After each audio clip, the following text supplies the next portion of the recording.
I took the job because I needed rent money, not complications.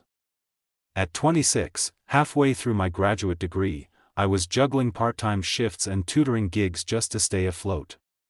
When Daniel Harper called about private lessons for his 17-year-old son, Lucas, I heard stability in his voice, measured, confident, the kind of tone that belonged to a man used to being listened to. The Harper house was larger than any place I'd ever lived in. Clean lines, polished floors, family portraits arranged with deliberate symmetry. It looked like a home that valued appearances.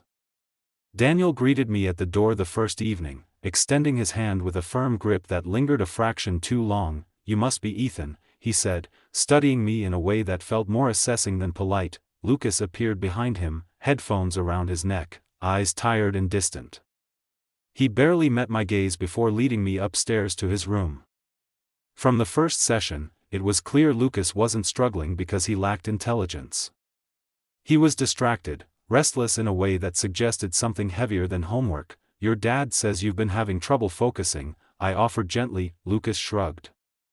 "He says a lot of things." The comment stayed with me. Over the next 2 weeks, I came every Tuesday and Thursday at 6. Daniel was always home when I arrived. Sometimes he hovered in the hallway, pretending to organize papers on a console table.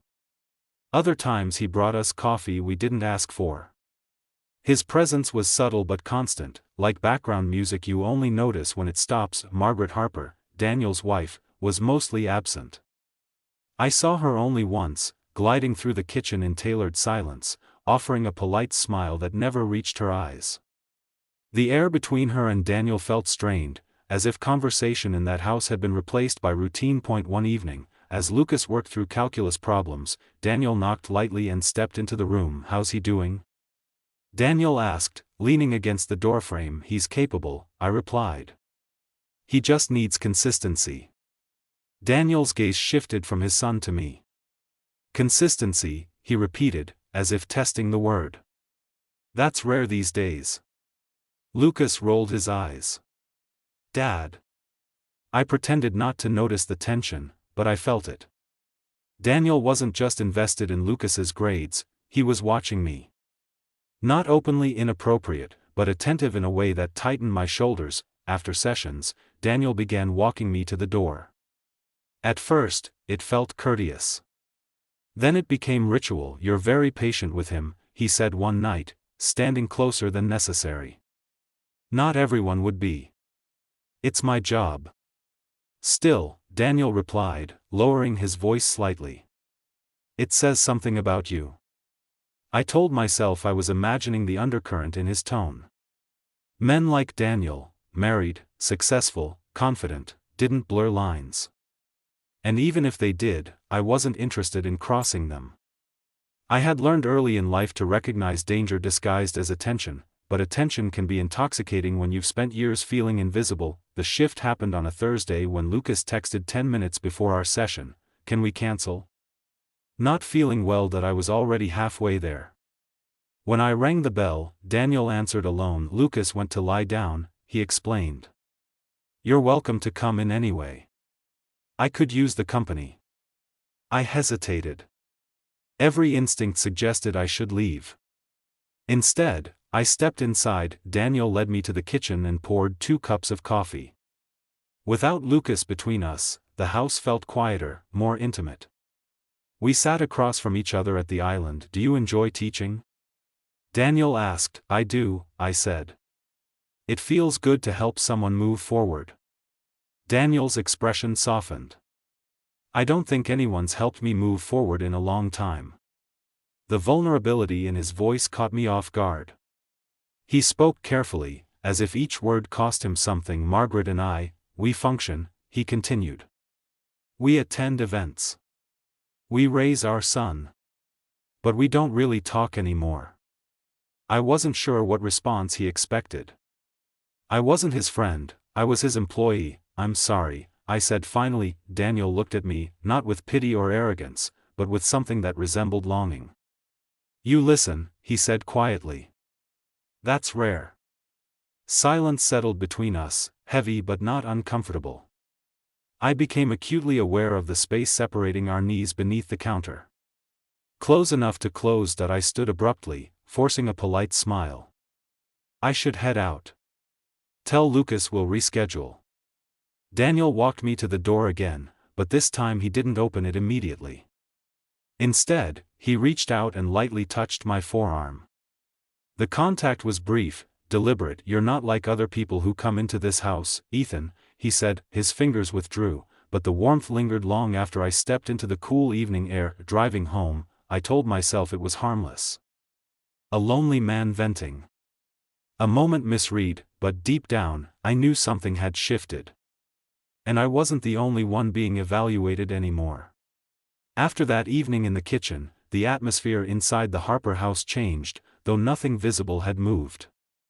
The furniture remained perfectly arranged, Lucas still met me upstairs with reluctant sighs, and Margaret's absence continued like a scheduled appointment. Yet beneath the routine, something unspoken had taken root. The first message from Daniel Harper arrived the next afternoon. Did you make it home safe? It was a harmless question, the kind an employer might ask out of courtesy. I stared at my phone longer than necessary before replying, yes. Thank you. 3 dots appeared almost immediately. Good. I worry more than I should. I told myself it was protective instinct, nothing more. But Daniel didn't need to worry about me. I wasn't family. Over the next week, the messages continued. At first, they referenced Lucas, upcoming tests, study strategies, concerns about motivation. Gradually, they shifted. You mentioned you're writing your thesis. What's it about? You must feel a lot of pressure at your age. I admire how focused you are. Each text felt like a small thread, stitching us into a conversation that extended beyond tutoring hours. I responded cautiously, aware of the line beneath my feet, but I didn't step away. During sessions, Daniel lingered longer. When Lucas solved a difficult equation, Daniel congratulated him, yet his eyes flicked toward me as if seeking my approval. The triangle between us felt increasingly unstable. One Tuesday evening, Lucas excused himself to take a call, leaving Daniel and me alone in the study. You're good for him, Daniel said quietly, closing the door halfway. He listens to you. He's doing the work, I replied. I'm just guiding him. Daniel stepped closer, lowering his voice. You're more than that. The statement hovered between us, loaded. I forced a professional smile. He just needs structure. Daniel's gaze held mine longer than it should have. I think I do too. That night, his next message didn't mention Lucas at all. Do you ever feel like you're living the life someone else planned for you? I read it 3 times before answering. Sometimes. His reply came quickly. That I have for years. The conversations turned personal after that. Daniel described a marriage built on appearances, dinners attended for networking rather than affection, a bedroom that had become symbolic rather than shared. He never criticized Margaret Harper directly, but his disappointment was evident in every carefully chosen word. We function, he said one evening as we stood in the kitchen after a session. We don't connect. I recognized the loneliness in his tone because I had lived with my own version of it. Growing up, hiding parts of myself to avoid rejection had trained me to survive quietly. Daniel seemed to have mastered a different kind of silence, one built on expectation and image. You deserve to feel seen, he told me one night, the words landing heavier than they should have. The boundary shifted again on a Friday when Lucas canceled last minute to attend a study group. I was already at the house. Daniel insisted I stay. Have a glass of wine, he said, retrieving 2 glasses without waiting for my answer. It's been a long week. We sat in the living room instead of the kitchen, the lights dimmer than usual. Without textbooks or equations between us, the space felt unfamiliar. Intimate, Daniel spoke about the early years of his marriage, how ambition had gradually replaced affection. Margaret loves stability, he admitted. I gave her that. Somewhere along the way, I stopped being anything else. And what are you now? I asked before I could stop myself. That he studied me carefully. Hungry. The word tightened the air. For what? I managed. For something real. Silence expanded between us, thick and charged. I should have stood up. I should have left. Instead, I remained seated, pulse quickening. Daniel set his glass down and moved closer, close enough that I could see the faint lines at the corners of his eyes. "You make me feel awake," he said softly. "Do you know that?" My breath stalled. "Daniel," he didn't let me finish. His hand lifted, brushing lightly against my jaw, testing for resistance. I froze, not in fear but in recognition of what was about to happen. "You can tell me to stop," he whispered that I should have. Instead, I didn't move. His lips met mine, tentative at first, as if waiting for permission that I never explicitly gave. When I didn't pull away, the hesitation dissolved. The kiss deepened, carrying weeks of restrained glances and late-night messages. Desire collided with guilt in equal measure. I was his son's tutor. He was married. The logic was clear, but my body betrayed it. When he finally stepped back, his breathing unsteady, Daniel searched my face for regret. "I've wanted to do that since the first week," he admitted. The confession both thrilled and unsettled me. I wasn't naive. I knew this wasn't an accident. It was a choice, a dangerous one. My phone buzzed suddenly on the table between us. A message from Lucas. "Are we still on for Tuesday?" The sound felt like a warning. Daniel glanced at the screen, then back at me. Neither of us spoke, but the reality settled heavily in the room. We had crossed a line that couldn't be uncrossed, and something told me the house wasn't done testing how far we were willing to go. The tension that had been simmering for weeks finally broke one chilly evening. I arrived at the Harper house for a tutoring session, my mind still tangled in the events of our secret encounters. Lucas was waiting at the top of the stairs, earbuds in, scrolling through his phone with a distracted air that had become habitual. But this time, his gaze lingered on me longer than usual, sharp and suspicious. Something had shifted. I barely had time to unpack my notebook before Daniel appeared, his expression unreadable. "Ethan," he said, voice tight, "can we talk?"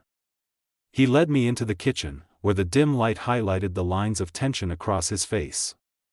It wasn't the casual intimacy of previous evenings, it was urgent, almost defensive. "Is everything okay?"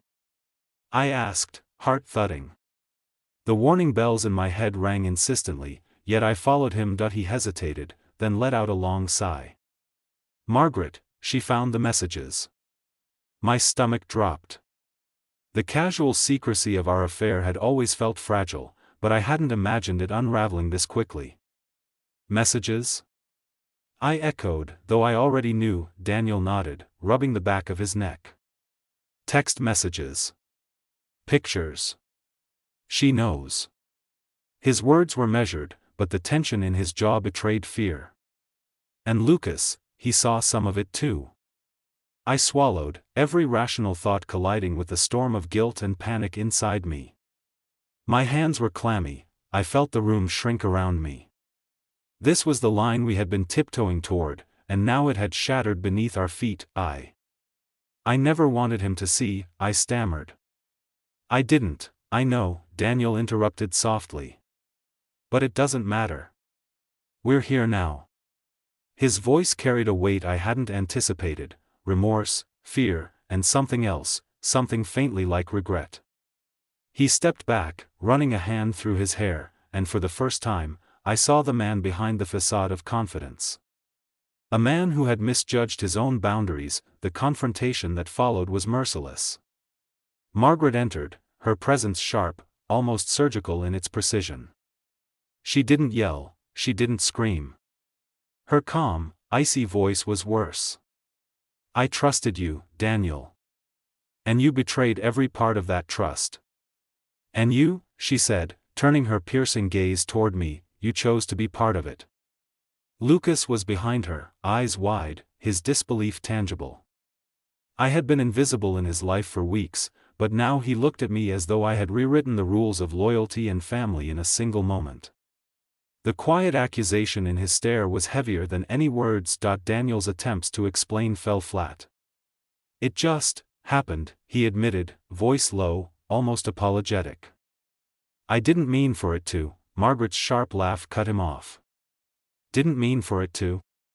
You knew exactly what you were doing." Her eyes burned with controlled fury. The walls of the house, once so inviting and orderly, now felt suffocating that I realized, painfully, that Daniel had never intended to shield me from the consequences. His promises, his whispered confessions, the intensity of our stolen moments, they had all been selfishly focused on his own escape from a failing marriage. I was collateral, a participant in his own unraveling, not a partner in a shared truth. When Margaret left the room, taking Lucas with her, the silence that followed was deafening. I stood alone with Daniel, the weight of the fallout pressing on both of us. He looked at me, eyes searching for something, blame, forgiveness, perhaps even validation, but I had none to give. I should go, I said finally, voice trembling. Packing my bag felt like dragging my own conscience out the door. I didn't look back. That I did see him once more, months later, in the distance. Daniel was at a coffee shop window, and I paused on the sidewalk across the street. He saw me, recognized me instantly, but neither of us moved toward the other. We had both changed, the invisible thread between us had snapped, leaving only memory and regret. Walking away, I understood something crucial: the allure of desire, the rush of being chosen, the temptation of intimacy. It had cost more than either of us expected. I had learned what it meant to be visible to someone who should not have had that power over me. And sometimes, lessons aren't gentle. They are exacting. Some doors, once opened, can never be fully closed. And some hearts, once tangled, must find their way back to solitude before they can truly heal. The Harper house, the secret meetings, the stolen kisses, all were behind me now, yet their echo lingered. I had survived, but the cost was etched into the spaces between memory and regret. And I would carry it with me, quietly, for the rest of my life.